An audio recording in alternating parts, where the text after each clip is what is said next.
نؤمن به ونتوكل عليه ونعوذ بالله من شرور أنفسنا ومن سيئات أعمالنا ونشهد أن لا إله إلا الله وحده لا شريك له ونشهد أن سيدنا وحبيبنا ورحمتنا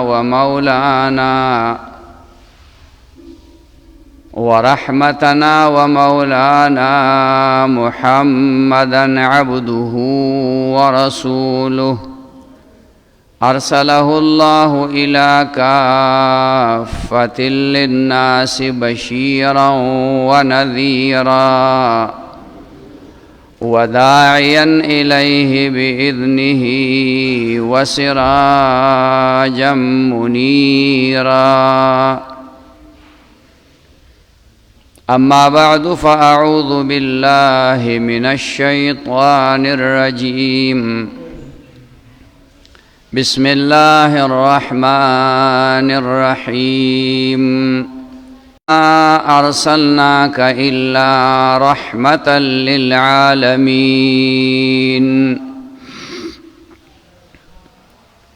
إن الله وملائكته يصلون على النبي يا أيها الذين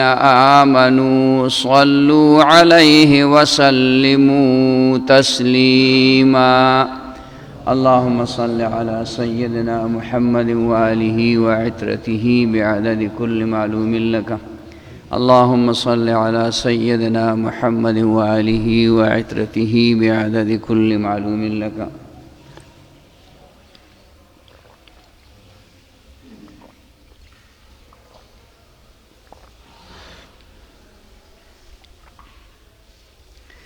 محترم مسلمانان ورونو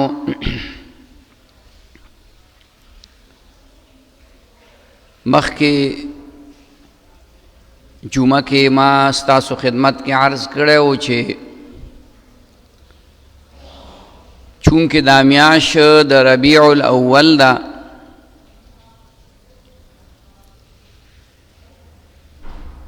او په دې میاشت کې الله جل شانه د دواړو جهانو سردار محمد رسول الله صلی الله علیه وسلم پیدا کړو نو دغه مناسبت په بنا باندې د نبی علیه الصلاۃ والسلام سیرت او د نبی علیه السلام د اخلاقو د کردارو داغي بیان پکار دی چې مونږ عام مسلمانانو ته د نبی علیہ السلام زندگی معلوم شي د ژوند حالات معلوم شي د دې خبرې نه خبر شو چې نبی علیہ الصلاۃ والسلام د دې دین د پاره څونه تکالیف تیر کړي دي نبی علیہ السلام چې دنیا ته کله نو راغله نو غیر چا پیرا په مدینه منوره کې یو ځای بل ځای یهود آبادو هغوی سره چې با نورو خلکو جنگ جګړې کولې نو دوی به دا خبره کوله چې یو اخیری پیغمبر راتلونکی دی چې هغه راشي نو مونږ به د هغه پیغمبر تابعداري وکړو نو په تاسو باندې به غلبه حاصله کړو دا له نبی علیہ السلام دنیا ته نو راغلی نبی علیہ السلام ته اولین او آخرین ویلې کیږي د اولین معنا دا ده د هر چا نه مخکې اول د آخرین معنا دا ده د هر چا نه رستو دا اولین نبی علیہ السلام تا ولی وی او دا آخرین ورطا ولی وی اولین ورطا پا دی وجبان دی وی چه دا سیرت دیرو کتابونو لکلی دی او دا تفاسیرو سیرت حلبی مشہور یو سیرت کتاب دے دا خبر لکلی دا چه نبی علیہ السلام فرمائلی دی اول ما خلق اللہ نوری دا ہر سنہ اول اللہ پاک چه سسیز پیدا کرے وغزما نورو قرآن مجید کی اللہ تعالیٰ فرمائی تاسو تا کتاب راغے تاسو تا نور راغے قد جاءکم کتاب و نور نور مبین دا دی نور نا مراد رسول اللہ صلی اللہ علیہ وسلم دے او دا مراد دے چی نور نبوت راغے دنیا تا دا پیغمبری نور او بیا داسی نور چے آغا دا ہر چانا دا طول پیغمبرانو نا دا طول انسانانو نا دا طول کائنات نا مقدم او مخی دے دا نبی علیہ السلام خدمت کی با حضرت جبریل علیہ السلام راتو او وحی بے دا اللہ پاک دا طرف نا راوڑلا قرآن مجید دا بے راوڑو درش کالا جبریل علیہ السلام دا نبی علیہ السلام خدمت کی حاضر شوے دے پا دے درش کالا کی 24,000 پیری راغلے دے سلیرش زر پیری دا یو آیت تا پارا دا یو سورت تا پارا دا 2-3 آیتونو دا پارا اللہ پاک جبریل علیہ السلام دا نبی علیہ السلام خدمت ترا لے گلے دے کل بچاولی دا کل بچاونلی دا کل بخپل اصلی حیات کے انو چابا نشولی دے کل با دا یو بنی آدم پا شکل کی راگے دا یو انسان پا شکل کی براغے نو چا دا انسان پا شکل کی براغے نو کل با ناشنا سڑیو کلب اشناو یو صحابی دے مشہور دحیت الکلبی رضی اللہ تعالی عنہ نبی علیہ السلام با تبکل جبریل علیہ السلام داغ پا شکل کی راگے خوراتب بارحال وحی بیرا اوڑلا کل بچاوم نلید خبر بمسوک نشو وحی برالا دا وحی بخپل آثارو اغبا داغین با صحابہ کرامو معلومہ کڑا چی خلق دا نبی علیہ السلام باندی وحی راغلی نو یورز راغی نو جی نبی علیہ السلام تی تپوسو کو چی رو رستا عمر بسوم رئی 100 کالا عمر بدی منگا انسانان ہم دے اولنا تپوس کو کنا علاکتا 100 کالوئی نو دا نارینا لگ رشتیا ہوئی او دا زنانا سوچا درو ہوئی زنانا نا کہ تپوسو کا اتیاو کالو دا 150 کالو بائی مانا تاسو خیال درازی او سپینگیره که دی بابا ویراشه کئی گوری بابا اس خبر نشتا بابا سونه قیمتی ٹکے دے بابا سمر دنون مزیدار دا ادب او دا احترام ٹکے دے او چی گیرن دی سپینه شونه بس تے گا نور بکی سغواری غاخونه دی پریوتل گیره دی سپینه شو نظر دی کمزور شو بس اس خو بابا شوی گنا زمون دی کلی که سڑے واللہ دی اوبخی وچی بابا شی نو تباشی دا سی ندخا بابا شی خودے تا قیمتی شی خواہ یادو ساتی چې سپین ږیری شي نو الله پاک ته دا سړی قیمتي شي، د عبادت طرف ته مایل شي. نو موږ هم تپوس کوو د یو بل نه، لکه ستا به څو کاله عمري؟ نو څوک رښتیا نه وایي، خامخا پکې یو 5-6 کاله دروغ وایي، او زنانه پکې په نیم په نیمه دروغ وایي بغیر زمانه.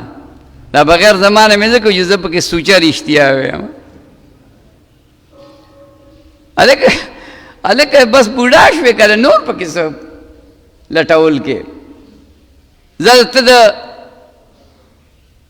80 کالو یې او ځان ته د 40 وي، نو ته به 40 شې. او بل موږ بعضې خلک یو بل ځان له دوکه ورکوو، ویښته تورو ویښته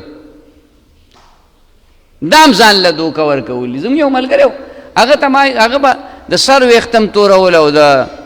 ګیرې ویښته به هم تورول، ګیرې بونډۍ پرېښې وه. نو ما ورته لکه 2 خبرې وکړه یار، یو خو دا ګیره اوږده که، دا بونډۍ ګیره ختمه که، او دویمه دا ده چې په دې باندې دا اسکاره مه لګوه، دې توروالي نه قدار شه. مې مړه خو چې لږې ورځې تېرې شي دا سټې بیا سپینې ښکاري. خدای دې خوشحاله کړي، دا خبره پې زما بده ونه لګېده بلکې ډېره پې ښه ولګېده. وی الله دې خوشحاله کړه، دا خو دې راته ښه خبره وکړه.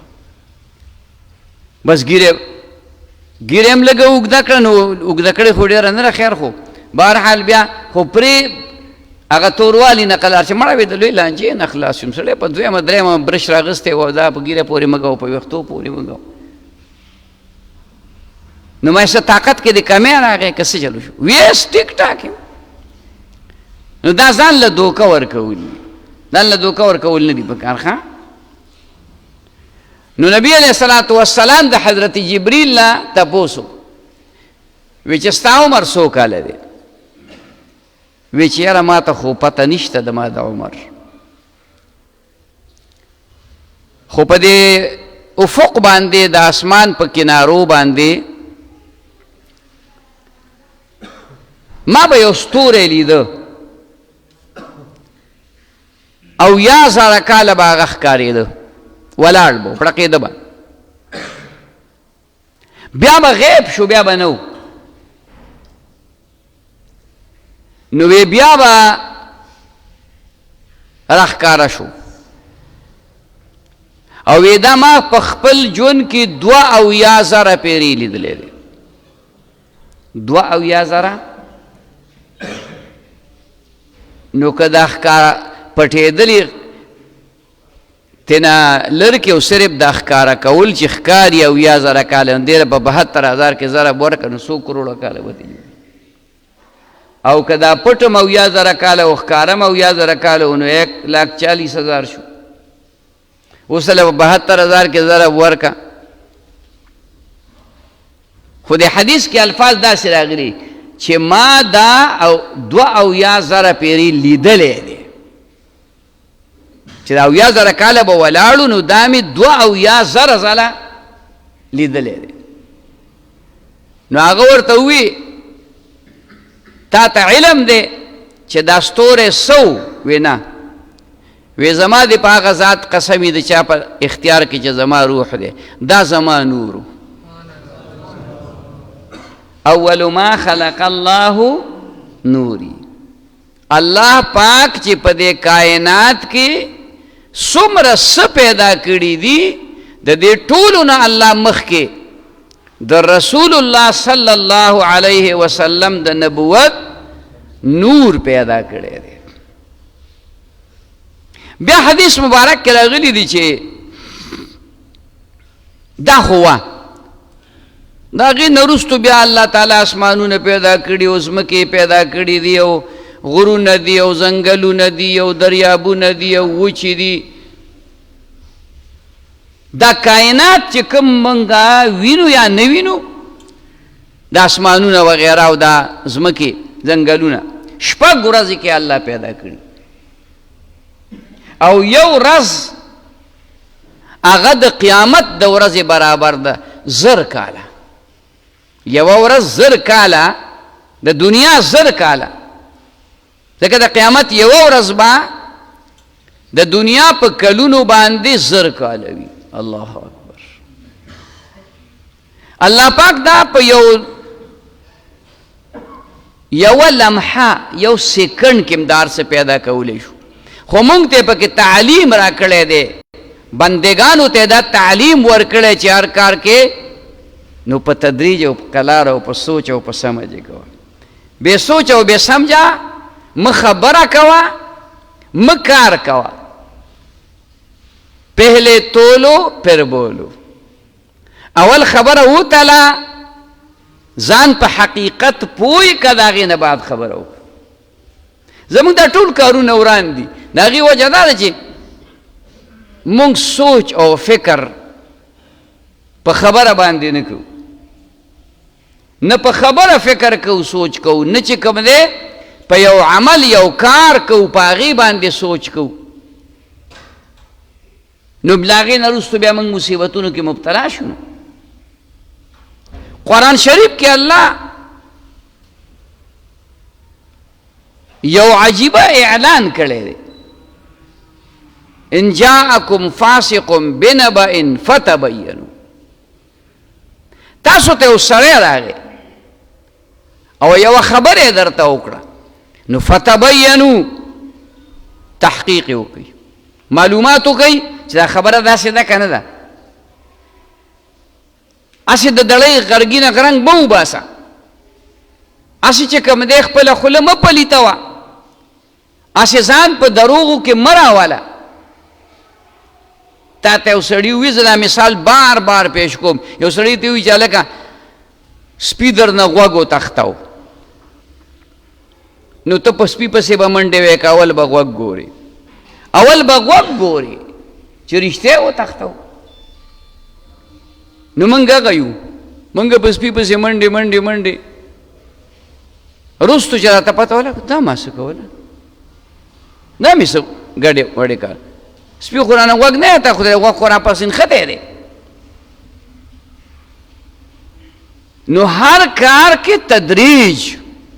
ترتیب الله د دې کائناتو په جوړولو کې موږ ته ښودلی. خدای قادر لا یزال ذات دی، مالک دی، خالق دی. اذا اراد شیئا ان یقول له کن فیکون. کله چې د یو څیز د پیدا کولو اراده وکړي نو د کن دی لفظ ویلو ته پکې ضرورت نه، هغه موجود شوی بیا. دومره لوی قدرت لري. او تا ته څه وایي چې دا ځمکې اسمانونه الله تعالی په 6 ورځو کې پیدا کړي. د جمعې د ورځې نه واله جمعه، خالی، اتوار، ګل، نهي، شورو، دغه د ورځې نه، اتوار د ورځې نه، دا د خالی ورځ خالی پاتې شوې ده. اتوار د ورځې نه شروع شو، د جمعې په ورځ باندې اختتام شوی. بهرحال عرض مې درته دا کوو چې آدم رسول الله صلی الله علیه وسلم د دې کل کائنات نه الله مخکې پیدا کړي. دا کائنات لا د سره ونه نه ځمکې وي او نه اسمانونه. او د نبی علیہ السلام نور الله پاک پیدا کړي. هغه نور نبوت ته د پیغمبرۍ نور دی. دا زموږ دپاره لوی د سعادت خبر ده، لوی د سعادت خبر ده چې د دومره عظیم پیغمبر په امت کې الله مونږ راوستی یو چې هغه د هر څه نه مخکې الله پیدا کړی. بیا چې کله الله وغوښتل چې په دې مخ د ځمکه باندې یو نوی مخلوق پیدا کړي چې هغې ته وایي انسان، نو فرشتو ته ووایي زه یو مخلوق پیدا کوم. ایو ته وایي څه کوې په مخلوق باندې؟ نحن نسبح بحمدک ونقدس لک. مونږ ستا عبادت کوو، دا پوره ده که او دا یې ورسره ووایي چې داسې مخلوق به پیدا کړي چې هغې به ځمکو کې فساد کوي. یفسدون فی الارض ویسفک الدماء زمکه کې به فسادونه کوي، جګړې به کوي، جنگونه به کوي، وینې به تویوي. دا پیدا کول ضرورت نشته. الله ورته وایي زه پوهېږم تاسو په دې خبرو نه پوهېږئ، زه پوهېږم تاسو په دې خبرو باندې نه پوهېږئ. نو آدم علیه السلام یې پیدا کړ. څنګه یې پیدا کړ؟ د ځمکې تقریبا د 80 مقاماتو نه خاوره راغونډه کړه د فرشتو په ذریعه، او هغه د کعبې مبارکې په دې ځای باندې خوشته کړه، او بیا د هغې نه اوچته کړه. وادي نعمان یو ځای دی، هلته یې یوړه، او هلته ته د حضرت آدم علیه السلام بدن مبارک جوړ کړ، او بیا یې پکې روح واچو. دا واقعات مخکې نورو بیاناتو کې راغلي دي، ویلي دي روح یې پکې واچو. او د آدم علیه السلام د پیدا کېدو نه وروستو الله هغه نور نبوت د اسمان د کنارې نه راواغسته او د آدم علیه السلام په بدن مبارک کې ور واچو. ټول وایي سبحان الله. آدم علیه السلام په بدن کې به دا نور ګرځېده، لاسو ته به راغی، سترګو ته به راغی، مخ ته به راغی. نو چې د لاسو دې ګوتو ته به راغی، دې غټو ګوتو ته، نو د دې اثر به هغه محسوسه او رڼا پړق به یې کو، نو دا ګوتې به هغه ښکل کړي، په سترګو به یې کېښودې. دا نور نبوت د رسول الله صلی الله علیه وسلم. بیا د آدم علیه السلام نه وروستو د نبی علیه السلام هر نیکه او هرې نیاته چې دغه نور نبوت را منتقل شوی دی، نو هغه یو پاکیزه بدن و. چاته چې مغه نور راغلی دی، نو پاکیزه د هر قسم ګناه، جرم، شرک، ناروا، حرامو د دینه پاکیزه. هغه ښځه خاوند به پاکیزه و. د رسول الله مبارک پاکیزه نور په پلیت بدن کې راتلی نشي، په ګنده بدن کې راتلی نشي، په مشرک بدن کې راتلی نشي. پاکیزه هغه بدن ته به راغی، دا به را منتقل کېده داسې د یو بدن نه بل ته، د بل نه بل ته، د بل نه بل ته، حتی چې راغی د جناب محمد رسول الله صلی الله علیه وسلم د پلار مبارک حضرت عبدالله صاحب داغه بدن ته راغی. دا حضرت عبدالله صاحب هغه سړی و چې عبدالمطلب ویلی و که ماله خدای 10 زامن راکړه، نو یو به تې زه ذبحه کومه، یو به حلالوم، خیراتی کوم به. نو الله ول 10 زامن ورکړه. مشر زوی حضرت حارث، حضرت عباس، امیر حمزه رضی الله تعالی عنه، ابو طالب، ابو لهب، دا د نبی علیہ السلام ترونه دي. او دا عبدالله د نبی علیہ السلام والد محترم دی، دا د ټولو نه کشر دی. نو زامن یې راغونډ کړه، بچي یې راغونډ کړه، چې ما خو دغسې نظر منلی دی، نو اوس به یو په تاسو کې حلالومه، قرباني کوم به. نه وی چې خسنه به واچو، چې خسنه د چا په نوم راوختو، چې خسنه واچو د عبدالله په نوم راوخت. خویندو یې چغې جوړې کړې، نه نه نه نه، دا خو زمونږ کشر او نیازبین رور دی، دا به نه مړ کې، دا به نه قرباني. وی څه وکړم؟ وی داسې وکړه چې یو طرف ته لس اوښان کا بل طرف ته دی کا خسڼې واچو بیا چې کوم دی د عبدالله په نوم راوت بیا لس اوښانو سره نو بیا د عبدالله بیا حتی چې یو طرف ته سل اوښان شو بل طرف ته عبدالله صاحب شو چې خسڼې واچو نو د اوښانو په نوم باندې راوختو عبدالله صاحب د ذبح کولو نه بچ عبدالمطلب صاحب و فرمایل چې یاره اوس خو زما دا زوی د مرګه بچو مرګ خو لکه د بچ کېدل دا مطلب چې په دغه وخت کې هغوی مړ کو که نه قرباني کوي نو اوس له د واده غم پکار دی نو د واده په فکر کې شو د عبدالله صاحب په دې لار روان دی مکه مکرمه کې یو زنانه وه چې هغه د تورات عالمه وه او پارسا او پاکدامنه نیکه بیبي وه د عبدالله صاحب ته وکتل نو د نبي علیه السلام نور نبوت یې وله په تندي کې ولید دا زما او ستا په دې سترګو نه ښکاري د دې څه خپل مقامات دي خپلې خوارۍ دي چې خوارۍ وکړي که نه مطلب پوه شوې د هغې نه بعد به ته ښکاري ته بصیرت ویلی کېږي نو هغه زنانه ده ته وایي چې یا لکه ما سره واده وکړه ده ورته وایي دا زما د مشرانو کار دی بس راغی کور ته نو بس پلار او ترونه ولګېدلو واده یې وله وکړه د حضرت آمینه بیبي آمینه بنت وهب د هغې سره یې واده وکړه څه ورځې څه موده پس 2-3 میاشتې پس یا څه په هغه لار روان دی او مکه زنانه بیا اتفاقي میلاو شوه نو دی ورته وایي زنانه غږ نه کوي